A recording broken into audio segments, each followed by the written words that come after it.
Olá, sejam muito bem-vindos ao compartilhamento da Bhagavad Gita, a ciência suprema, para o dia de hoje, agradecendo mais uma oportunidade divina, uma oportunidade onde todos nós estamos nesse processo de aprendizado. E a cada dia que é postado o ensinamento, o verso da Bhagavad Gita, nós, seres humanos, almas em corpos, né, atados aos três modos da natureza material, bondade, paixão e ignorância, devemos, né, prestar nossas respeitosas reverências a esta oportunidade fantástica, essa oportunidade que nos dá Deus, Krishna, o Supremo, aquele que concede vida a todos os seres viventes e todos aqueles que estão em consciência de Deus, em consciência de Krishna, para que possa resgatar seu estado de consciência, que é o estado da alma no corpo, servente a Deus eternamente, com amor e devoção. Então, a Bhagavad Gita, a canção do Supremo, ela nos traz essa oportunidade. Mesmo que eu, às vezes, escute das pessoas que escutam a Bhagavad Gita, elas dizem, às vezes, que não entendem muitas coisas, muitas palavras, muitas expressões, mas isso eu continuo dizendo que não é o mais importante. O mais importante para nós, almas, é que nós escutemos as bem-aventuranças de Deus. Estamos estudando o capítulo 10, né, que chama-se A Opulência do Absoluto. E esse capítulo, ele é um capítulo extenso com vários versos. Hoje nós vamos ao verso 39. E esses versos todos falam da opulência do Absoluto. E que nós precisamos aprender, pelo menos, a ouvir, né? Porque a gente não ouve, a gente não lembra, a gente não canta, a gente não faz orações, né? Comumente, a maioria das pessoas que estão aqui, as almas que estão aqui na matéria, no plano material, elas não têm essas habilidades. Aliás, elas têm essa habilidade porque elas são eternas, cheias de conhecimento e bem-aventurança. Então, buscar essa habilidade, essa bem-aventurança de ouvir sobre Deus, falar sobre Deus, cantar sobre Deus, prestar serviço a Deus, né? Isso são várias etapas da Bhakti Yoga, né? De você, alma, ouvir, falar, lembrar, né? Porque a gente não ouve, não fala, não lembra. Não estou dizendo que são todos, porque tudo nessa vida material tem sua exceção. Existem aqueles que realmente se dedicam a estarem conectados com o divino, a fazer obras para o divino, a ajudar as pessoas, a ajudar em caridade, mas eu sempre escuto dos mestres espirituais da filosofia védica, Vedanta, né, que a maior caridade, né, já diz Srila Prabhupada, que compilou o Bhagavad Gita como ele é, e trouxe para o Ocidente, né, Prabhupada, ele fala, né, sua divina graça, que a maior caridade que nós podemos fazer aqui na Terra é levar conhecimento de Deus para as outras almas. Então, eu, como alma, neste corpo, estou tentando fazer esse serviço devocional, né? E isso é um serviço que você deve servir, sem se preocupar com nada.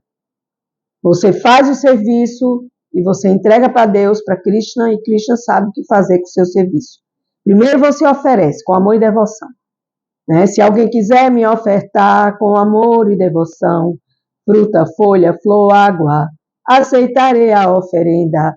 Ó descendente de Kunti, que quer que você faça, que quer que você coma, que quer que você dê, tudo isso deve ser feito como uma oferenda a mim. Então, isso é um dos versos da Bhagavad Gita que eu aprecio muito, que é o verso capítulo 9, verso 26. Capítulo 9, verso 26.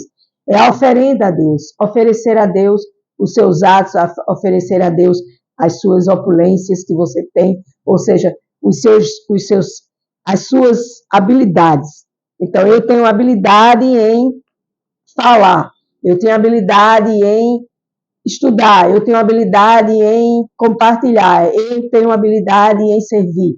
Não estou falando eu estou falando eu no sentido da alma, né? Eu sou uma alma, então eu tenho habilidades para servir ao Criador mais e melhor a cada dia, sem se preocupar com os resultados. Porque a partir do momento que eu faço e fico preocupada com os resultados, né, eu estou me condicionando a reações dos frutos do trabalho. E isso na Bhagavad Gita, essa atitude na Bhagavad Gita, esse comportamento, ele não é um comportamento divino, porque Krishna na Bhagavad Gita, em vários versos, em capítulos anteriores que já foram postados aqui por mim, Luiz Espiritualidade, se você quer saber mais, você tem que ir lá para descer a tela, ir lá para o início da Bhagavad Gita, e eu estou no capítulo 10, mas eu comecei do capítulo 1, e eu estou no capítulo 10, então existem 9 capítulos anteriores a esta minha fala de hoje, né? Então, se você se interessa, você quer saber mais, então você deve procurar, porque Jesus já diz na Bíblia, né, nos ensinamentos bíblicos de Jesus, ele diz, bata na porta, toque, toque, toque, e a porta se abre. Então, se você não bater, a porta nunca vai se abrir. E se você bate e ela se abre, e depois você fecha, continua na mesma posição, de não iluminação, de não conhecimento, de não bem-aventurança, de buscar as suas habilidades para ofertar a Deus. O que é que eu tenho de melhor hoje para ofertar a Deus? Hoje de melhor eu tenho a minha fala, eu tenho os meus estudos, eu tenho os grupos, eu tenho, né? Mas a maioria das almas aqui condicionadas, elas postam o quê? Futilidades, coisas sobre corpo. Claro que é importante porque, de uma certa forma, traz alguma informação. Mas a verdadeira informação que a gente necessita ter aqui neste plano é a informação acerca do absoluto. E hoje vamos ao verso 35. Gratidão. Fazer minhas reverências. Om Agyana Timirandasya Yana Jana Salakaya Kakshu Militayena Tasmai Shri Guruve Namaha Om. Embora eu tenha nascido na mais escura ignorância, esse mundo material, o meu mestre espiritual abriu meus olhos com a luz da tocha do conhecimento transcendental, que é justamente todas as escrituras da filosofia védica. São as luzes da tocha do conhecimento transcendental. A tal mestre espiritual eu ofereço as minhas respeitosas reverências.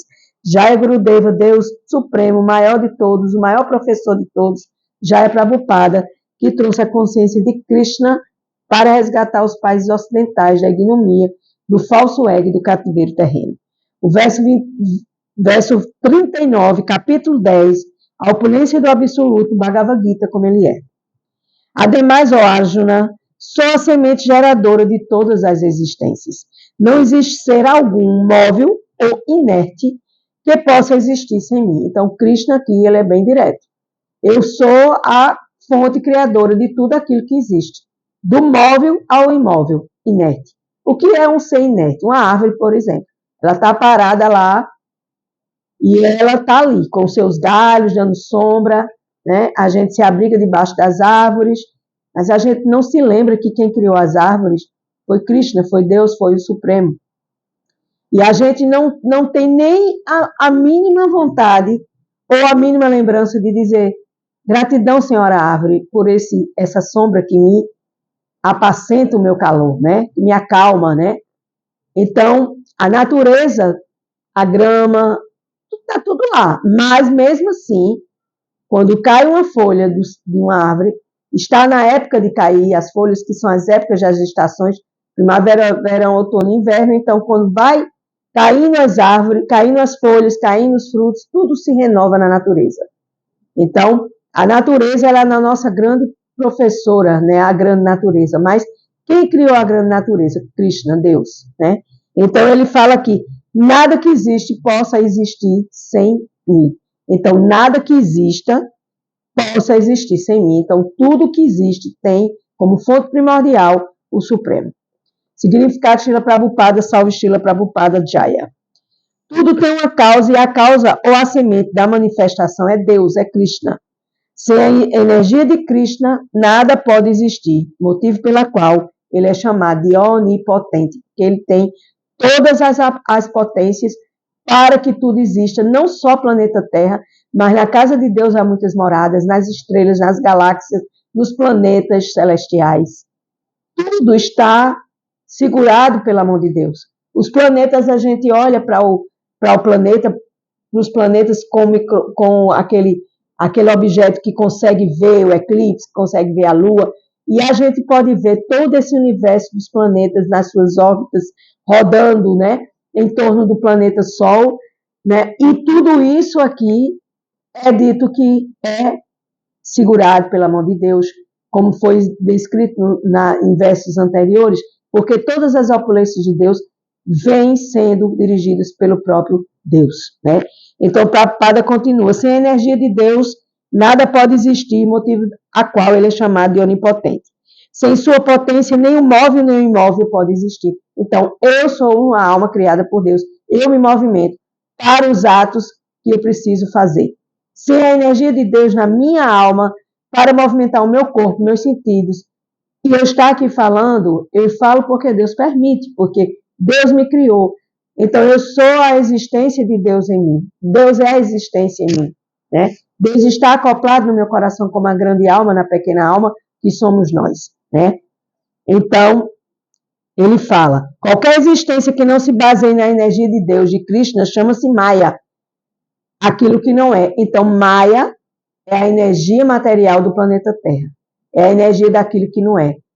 Então, eu sou uma alma e um corpo terreno. E Maya, ela é a porção que me traz, que me tira dessa consciência, né? Quando a alma entra no corpo, ela entra aqui no planeta Terra, ela nasce, dá o seu primeiro choro, ela vai entrar aqui, ela vai esquecer quem ela foi e ela vai viver o que ela precisa viver.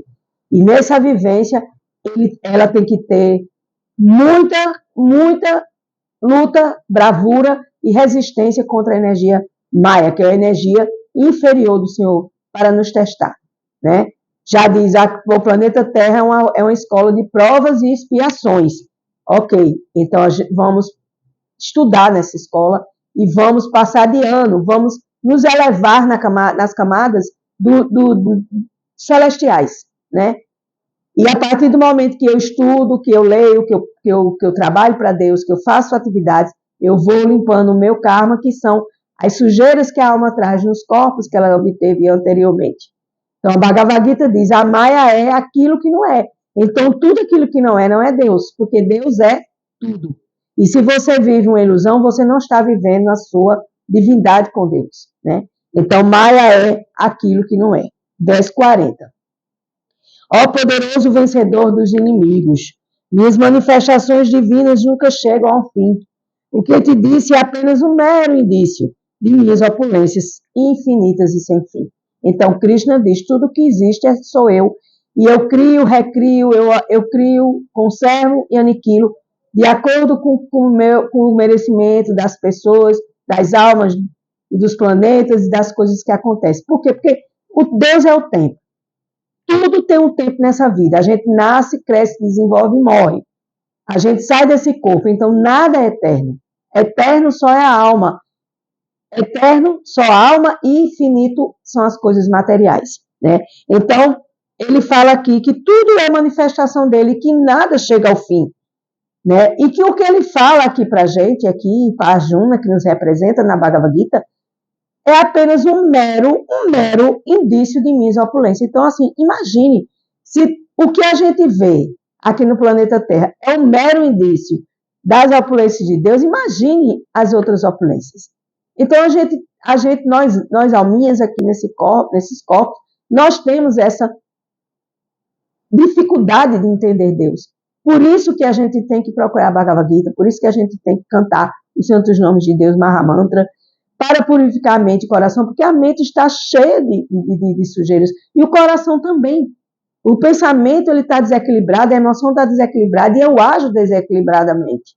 Mas se eu começo a entender Deus, eu começo a procurar Deus, eu começo a buscar Deus de certa forma, aqui nas minhas práticas espirituais, nos meus estudos, eu vou entendendo pouco a pouco todo esse processo, e mesmo que seja difícil escutar, difícil lembrar, difícil falar, difícil fazer orações e referências a Deus, nós precisamos entender que sem conhecimento a alma não evolui. Porque nós estamos muito contaminados por diversas contaminações passadas e presentes. Daí vem a misericórdia de Deus em nós, para que Deus tenha, né? Quando eu estou cantando o Mahamantra Hare Krishna, Krishna Krishna, Hare Hare, eu digo, Krishna, tenha misericórdia da minha alma, do passado e do presente. Por quê? Porque nós não somos absolutamente nada. Quem é tudo é Deus. Então, nós temos que nos referir a Deus como nosso Pai maior e pedir ao Pai que me perdoe. Por quê? Porque eu já cometi tanta coisa, e nessa vida também, eu já fiz tantas coisas que estavam em desacordo com a vontade de Deus na minha vida, que eu tenho que fazer esse processo de estar conectado com essa energia de Deus para trazer essa iluminação para a minha alma e para que eu possa me equilibrar. Porque aí vem as doenças incuráveis, o câncer e tantas outras doenças emocionais, aí vem as dificuldades financeiras, aí vem os embates emocionais que nos deixam procrastinados e caídos nessa ignorância, nessa escuridão em Maya, aquilo que não é. E o que é? Se Maya é aquilo que não é, e o que é aquilo que é? Deus. Deus e nós e Deus nessa união perpétua, infinita. Buscando esse autoconhecimento, buscando essa autorrealização, que é a realização da alma. E não eu me realizar em ser milionário, bilionário, trilionário, eu me realizar em ter isso e aquilo que outro. E aí, quando você ficar, o seu corpo ficar velho, você vai ter que deixar tudo isso aqui porque isso não é seu. Isso é Deus que te deu temporariamente. Então, com essa concepção, a gente tem que entender que Deus é a infinita opulência e nós somos pequeninos fragmentos de Deus que temos tudo por empréstimo, né? Então, verso 41.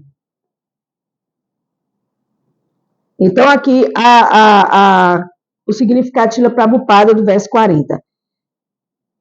As opulências de Deus são ilimitadas, por isso não se podem explicar todas as opulências e energias. Aí eu já falei sobre isso, que entender Deus é ter que estudar e ter que entender Deus é uma terapia transcendental que toda alma deveria estar conectada com essa terapia, né?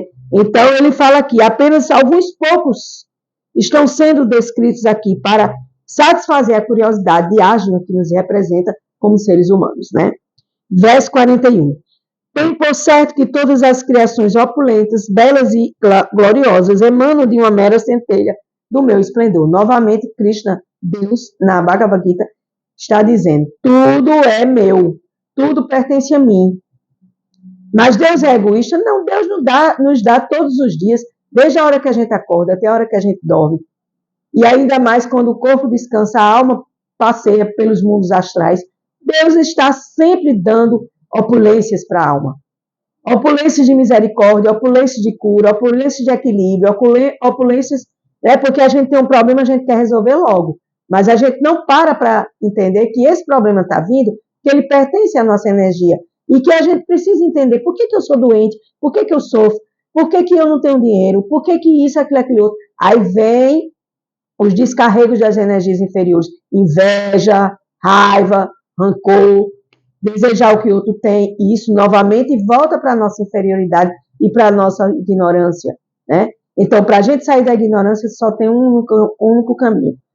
O primeiro é cantar os santos nomes de Deus para limpar a mente e o coração. E o segundo é estudo transcendental das escrituras sagradas para que você se eleve o nível da sua alma, né? Então, aqui Prabhupada deve compreender que toda existência gloriosa e bela, seja nos mundos espirituais ou materiais, é mera manifestação dos fragmentos da opulência de Krishna, de Deus o todo atraente. Algo extraordinariamente magnífico deve ser considerado a representação da opulência de Deus. Então, quando a gente viaja, que a gente vai aí, né, para os vários lugares, que a gente, uau, que natureza linda, que coisa linda, que água linda, chega a alma, fica assim encantada com as coisas materiais. Quem criou? Não, eu apenas tenho dinheiro para viajar. E quem me deu esse dinheiro? Deus. Então Deus diz, eu vou dar esse dinheiro aqui para ela viajar. Aí você viaja e vai lá. E você vê toda essa manifestação de Deus.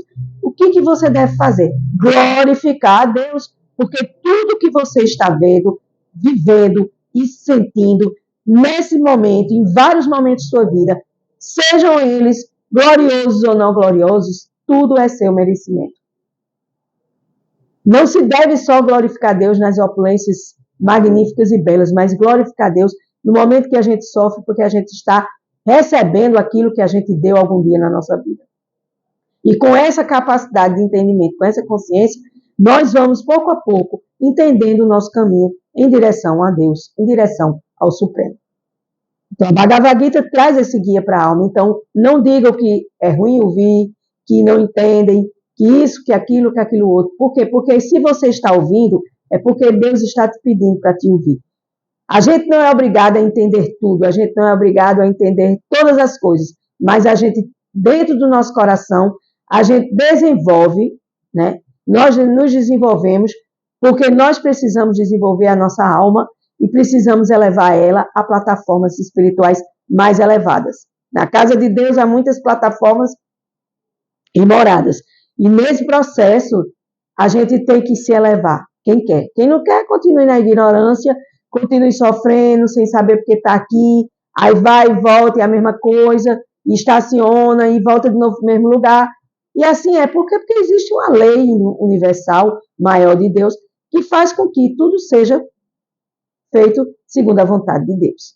Então a gente tem que agradecer e dar glórias a Deus pelas suas opulências e dar glória a Deus porque nós estamos aqui juntos nesse compartilhamento da Bhagavad Gita sem nenhum tendencionamento religioso, porém filosófico, fé racionalizada em direção ao maior entendimento que é quem eu sou, o que eu estou fazendo aqui, o que é que eu preciso servir melhor a Deus, Supremo, a Krishna, o todo atraente. Então, com gratidão, eu encerro mais um dia de Bhagavad Gita. Gratidão.